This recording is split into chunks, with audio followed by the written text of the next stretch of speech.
Hello दोस्तों, कैसे हो आप सभी। आशा करता हूँ सभी अच्छे होंगे। और मेरे चैनल का नाम प्रेमी रावणा राजपूत है और मेरा नाम शरण सिंह रावणा राजपूत है। और मेरे चैनल को सब्सक्राइब और लाइक शेयर जरूर करें। और आज का वीडियो है कि टाटा ने ऐसी बना दी ट्रेनें जो जापान भी देखकर पागल हो गया है। और देखते हैं कैसा है वीडियो। ठीक है ना, कैसी ट्रेन है और हमारे भारत में कैसे कैसे टेक्नोलॉजी से बनाई जा रही है। ठीक है ना। नमस्कार, जय श्री राम। मेरा नाम है सुजाता देवी रावणा राजपूत। हमारे चैनल को लाइक और शेयर जरूर करना। आज का वीडियो टाटा ने बना दिया ऐसा ट्रेन कि जापान भी देखकर पागल हो गए। चलते हैं वीडियो की तरफ। मेरा नाम प्रतीक सिंह है। आज का है मेट्रो ट्रेन। टाटा ने बनाया, टाटा ने बनाया, पागल हो गया जापान। लाइक शेयर जरूर करना। हमारे सबूत की जो बहुत जरूरत है, इसका पार्ट हम लाते रहेंगे। चलते हैं वीडियो। कुछ दिनों से रेलवे सेक्टर से भारत के लिए ऐसी कमाल की खबरें निकलकर सामने आ रही हैं, जिसे जानने के बाद आपको भी अपने वैज्ञानिकों और इंजीनियर्स पर गर्व महसूस होगा। भारतीय डिफेंस सेक्टर की तरह ही भारत का रेलवे सेक्टर भी नई नई बुलंदियां हासिल करने में जुटा हुआ है और ऐसे ऐसे क्रिटिकल एक्सपेरिमेंट्स किए जा रहे हैं जो आज तक अमेरिका और जापान जैसे देश भी नहीं कर पाए हैं। एक तरफ जहां भारत में वंदे भारत ट्रेनों के लिए ट्रैकों का जाल बुना जा रहा है, कनाडा जैसे देश भारत से वंदे भारत ट्रेन हासिल करने के लिए लाइन में लग चुके हैं। भारत में हाइपरलूप और बुलेट ट्रेन टेक्नोलॉजी को लाने के लिए दिन रात की मेहनत से काम किया जा रहा है। वहीं दूसरी तरफ भारतीय रेलवे कुछ ऐसा करने की तैयारी कर रही है जो अभी तक अमेरिका और जापान जैसे ताकतवर देश भी नहीं कर पाए हैं। पूरी अपडेट को अच्छी तरह से समझने के लिए वीडियो में अंत तक बने रहिए। लेकिन आगे बढ़ने से पहले वीडियो को एक लाइक और कमेंट बॉक्स में जय हिंद का एक प्यारा सा मैसेज जरूर टाइप कीजिए। तो भारत में हाइपरलूप और बुलेट ट्रेन टेक्नोलॉजी को लाने पर काम तो किया ही जा रहा है, लेकिन इसी बीच भारतीय रेलवे द्वारा कुछ ऐसा ऐलान किया गया है जिसे जानने के बाद अमेरिका और जापान जैसे देश भी शर्म से पीले पड़ जाएंगे, क्योंकि इस तरह का कारनामा अभी वे भी नहीं कर पाए हैं। जी हाँ, हम बात कर रहे हैं हाइड्रोजन ट्रेन की। भारतीय रेलवे अब देश में हाइड्रोजन ट्रेन को दौड़ाने की तैयारी कर रहा है और आपको जानकर हैरानी होगी कि अभी दुनिया में सिर्फ 4 ही देश ऐसे हैं जो हाइड्रोजन से चलने वाली ट्रेन को संचालित कर पाए हैं। जानकारी के अनुसार भारतीय रेलवे ने मौजूदा डेमू यानी कि डीजल इलेक्ट्रिक मल्टीपल यूनिट ट्रेनों में हाइड्रोजन फ्यूल सेल को फिट करने के पायलट प्रोजेक्ट को मंजूरी प्रदान कर दी है। और अगर भारत का ये प्रोजेक्ट सफल हो जाता है तो भारत जर्मनी, फ्रांस, स्वीडन और चीन के बाद दुनिया में ऐसा करने वाला 5वां देश बन जाएगा। जानकारी के अनुसार हाइड्रोजन ईंधन से चलने वाली ट्रेन का पहला प्रोटोटाइप दिसंबर 2024 में हरियाणा के जींद सोनीपत सेक्शन में दौड़ेगा। रेलवे द्वारा दी गई जानकारी के अनुसार हाइड्रोजन ट्रेन के लिए तय रूट में मथेरन हिल, रेलवे दार्जिलिंग हिमालयन, रेलवे कालका शिमला, रेलवे कांगड़ा घाटी और नीलगिरी माउंटेन रेलवे की योजना बनाई है। रिपोर्ट में कहा गया है कि ट्रायल के सफलतापूर्वक पूरा होने के बाद ये मार्ग अगले 3 सालों में शुरू हो जाएंगे और इसके प्रोटोटाइप ट्रेन को लेकर चेन्नई स्थित इंटीग्रल कोच फैक्ट्री में तूफानी रफ्तार से काम जारी है। जानकारी के अनुसार ट्रायल के बाद रेलवे हाइड्रोजन फॉर हेरिटेज पहल के तहत 35 हाइड्रोजन ट्रेनें लाएगा। रेलवे ने हर ट्रेन के लिए 80 करोड़ रुपए निवेश करने और 70 करोड़ रुपए इंफ्रास्ट्रक्चर विकास के लिए खर्च करने की योजना तैयार की है।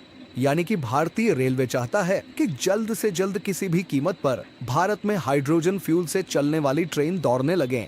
अब आपके मन में सवाल चल रहा होगा कि आज जब देश में वंदे भारत ट्रेनें चलने लगी हैं, साथ ही हाइपरलूप और बुलेट ट्रेन टेक्नोलॉजी पर तूफानी रफ्तार से काम किया जा रहा है, तो भारत को हाइड्रोजन फ्यूल से चलने वाली ट्रेन की जरूरत ही क्या है। तो दोस्तों, इस समय हमारी धरती इस कदर प्रदूषण में लिपटती जा रही है कि अगर इसको जल्द से जल्द नहीं रोका गया तो धरती पर इंसानों का अस्तित्व ही नहीं बचेगा। और अगर इंसान ही नहीं बचे तो दुनिया की सारी फ्यूचरिस्टिक टेक्नोलॉजी जाए तेल लेने। हमारे लिए वो सारी टेक्नोलॉजी ही बेकार है, क्योंकि जब हम ही नहीं रहेंगे तो टेक्नोलॉजी के रहने से क्या होगा। यही कारण है कि आज पूरी दुनिया प्रदूषण को कम करने के लिए ग्रीन फ्यूल की तरफ मूव कर रही है और इस रेस में भारत बिल्कुल भी पीछे नहीं रहना चाहता। यही कारण है कि ग्रीन फ्यूल को लेकर जैसे ही कोई नई तकनीक आती है, भारत उस पर तेजी से काम करना स्टार्ट कर देता है ताकि दुनिया को खत्म होने से बचाया जा सके। अगर बात करें डीजल से चलने वाली ट्रेनों की, तो इनसे तो हद से ज्यादा प्रदूषण होता है। लेकिन अगर आप सोच रहे हो कि बिजली से चलने वाली ट्रेनों से प्रदूषण नहीं होता, तो आपको बता दूं कि ट्रेन को बिजली से चलाने के लिए जिस इलेक्ट्रिसिटी की जरूरत होती है उसको कोयले से बनाया जाता है, और कोयला किस कदर प्रदूषण फैलाता है इसके बारे में आपको बताने की जरूरत नहीं है। यही कारण है कि भारत हाइड्रोजन फ्यूल से चलने वाली ट्रेनों पर ज्यादा फोकस कर रहा है, क्योंकि हाइड्रोजन फ्यूल बनाने के लिए ऐसे कंपोनेंट की जरूरत नहीं होती जो प्रदूषण पैदा करते हैं। अगर हम इस ट्रेन के खासियत की बात करें तो हाइड्रोजन से चलने वाली ट्रेनों को हाइड्रल भी कहा जाता है। ये ट्रेनें पटरियों पर बिना धुआं छोड़े काफी तेज रफ्तार से चलने में सक्षम होगी, जिससे प्रदूषण बिल्कुल भी नहीं होगा। इस ट्रेन में 4 कोच लगे होंगे। सबसे पहले ये ट्रेन हरियाणा के जींद और सोनीपत के बीच चलेगी। इसके बाद अन्य कई रूटों पर इस ट्रेन का संचालन किया जाएगा। दोस्तों, अगर आपको लग रहा हो कि हाइड्रोजन फ्यूल से चलने वाली ट्रेन की रफ्तार कम होगी, तो ऐसा नहीं है। ये ट्रेन 140 किलोमीटर प्रति घंटे की रफ्तार से 1000 किलोमीटर की दूरी तय कर सकती है। हालांकि भारत में चलने वाली ये ट्रेन फिलहाल के लिए 100 किलोमीटर की दूरी तय करेगी। इस ट्रेन में थोड़ी दिक्कत वाली बात यह है कि हाइड्रोजन फ्यूल से चलने वाली ट्रेनें डीजल से चलने वाली ट्रेनों के मुकाबले काफी महंगी होती, लेकिन फायदा ये है कि इनके चलने से हमारे पर्यावरण को नुकसान नहीं होगा। ग्लोबल वार्मिंग की समस्या काफी हद तक कम हो जाएगी। रिसर्च और रेटिंग एजेंसी ICRA के मुताबिक ग्रीन हाइड्रोजन का खर्च 492 रुपए प्रति किलोग्राम का होगा, यानी कि डीजल के मुकाबले हाइड्रोजन ट्रेनों का संचालन 27% अधिक महंगा होगा। लेकिन जैसा कि मैंने आपको पहले ही बताया कि जहां पर अस्तित्व का सवाल हो, वहां पर पैसों का क्या मोल, क्योंकि अगर हम ही नहीं रहे तो दुनिया भर के तमाम पैसे जाएं तेल लेने। आपकी जानकारी के लिए बता दूं कि हाइड्रोजन का इस्तेमाल सिर्फ हाइड्रोजन ट्रेन में ही नहीं किया जाएगा, बल्कि आने वाले समय में हाइड्रोजन का इस्तेमाल बस, कार और मैन्युफैक्चरिंग प्लांटों में भी करने का प्लान तैयार किया गया है। यानी कि भारत कुछ ऐसा करने की तैयारी कर रहा है कि प्रदूषण की तो वॉट ही लग जाएगी। दोस्तों, यहाँ पर एक छोटी सी प्रॉब्लम ये भी है कि अभी तक भारत में हाइड्रोजन का उत्पादन ही नहीं किया जाता था, लेकिन इस दिक्कत को दूर करने के लिए भारत की शान टाटा मैदान में उतर चुकी है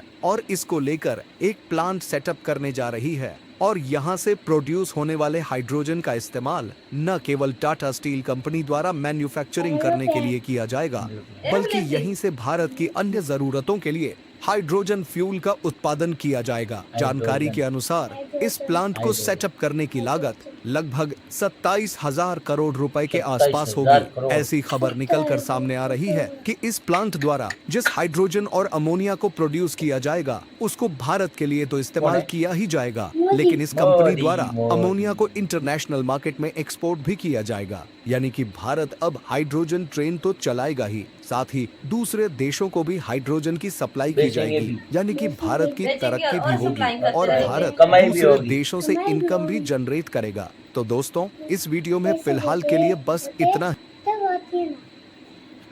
हेलो दोस्तों, ये हमारे भारत में सब कुछ बन रहा है। मेट्रो ट्रेन, बुलेट ट्रेन, नई नई ट्रेनों, इसके अंदर अलग अलग टेक्नोलॉजी भी आ रही है।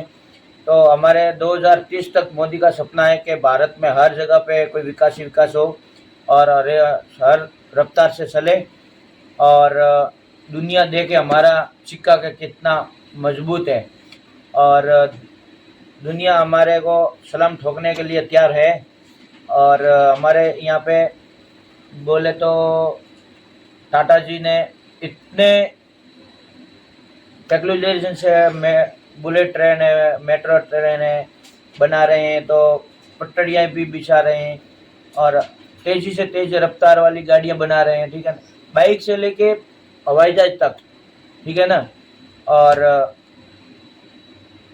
हर तरीके की गाड़ियाँ बन रही है। हाँ, और जैसे ट्रेन डीजल से भी चलती है, मगर इसको लाइट और डीजल को, और इसमें भी धुआं होता है तो प्रदूषण होता है, हाँ, फैलता है, हाँ, लोगों को परेशानी होती है। हाँ। और ये धरती पे रहने के लायक ऑक्सीजन जो हवा लेते हैं हम, वो इसमें दम घुटने ले जैसा लगता है। इसलिए हम ग्रीन प्रोजेक्ट के ऊपर जा रहे हैं।